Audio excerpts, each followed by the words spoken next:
Burke Strunsky is a hard-charging man, ex-member in good standing of the San Francisco DA's office, now senior deputy DA in Riverside. That takes skill, persuasive powers. Strunsky would need them in the murder case against the former police chief and family man, Chris Hall. Mr. Hall, on the surface, looks like a loving family man. He looks like a good father. He was somebody that had the support of his family. So he did. But Strunsky wasn't buying the loving father and family man bit. No, when he heard about Chris Hall's very obvious grief, the wailing that went on after the so-called accident, the phrase that crossed his mind was, "It's an act." And I think it was a wonderful performance by the defendant of acting like a bereaved husband.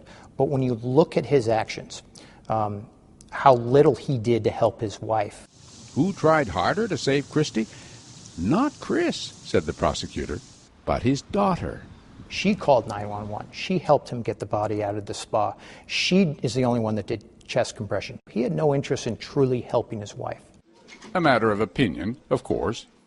But Prosecutor Strunsky poked around in Chris Hall's past as a policeman. And what did he find?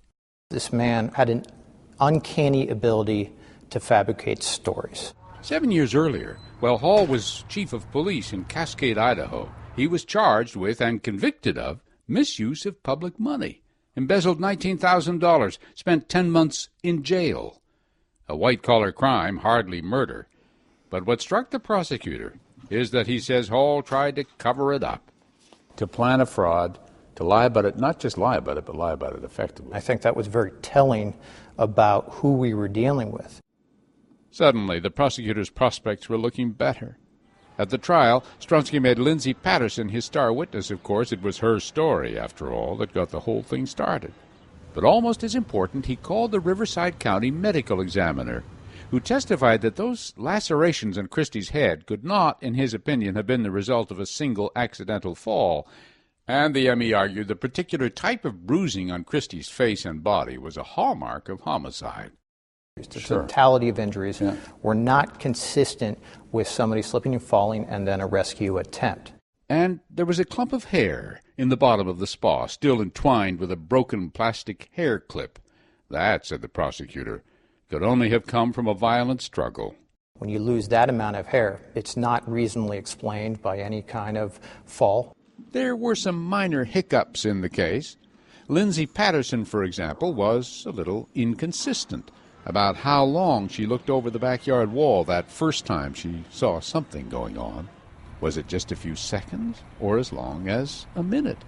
But either way, said the prosecutor, Lindsay was sure she saw physical contact. That was the important thing.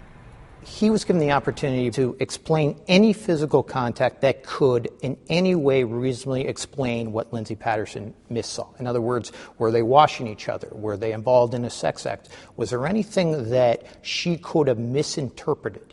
And at the end of the day, you're not just stuck with the fact that Lindsay Patterson made a mistake. You have to actually believe that Lindsay Patterson really hallucinated about everything she saw. And what made Lindsay's story all the more convincing, said Prosecutor Strunsky, was she told it before finding out what happened to Christy. She dialed 911 a full minute and a half before anyone from the Hall house did, before Lindsay had any idea how it would end. Here's what the jury heard her say in that call.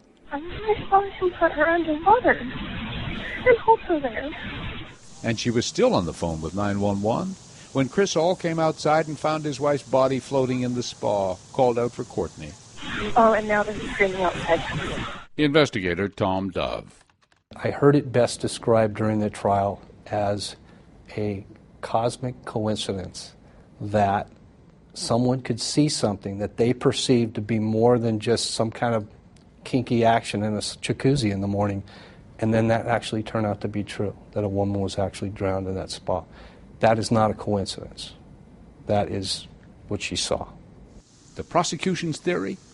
Somehow, sitting in the spa that morning, Chris was overcome by some private fury. Who knows what? A hidden violence is what Strunsky called it, and then killed his spouse when he thought nobody was looking. Chris Hall ambushed his wife, grabbed her by the hair, slammed her head twice into the concrete edge. He's holding his wife of almost 3 decades under the water, showing absolutely no mercy and no remorse and an absolute desire to end her life at that point. And then the pièce de résistance. He then gets out of the spa, walks into the house where his plan is to wake his 22-year-old daughter, who he can use as a alibi witness. One little quibble. Why?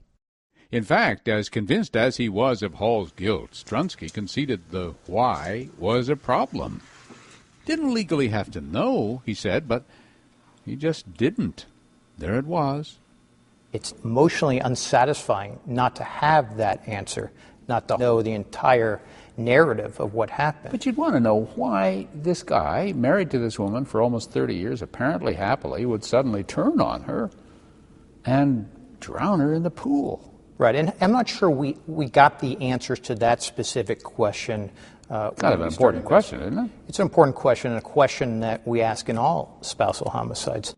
So, proof enough? Or reasonable doubt?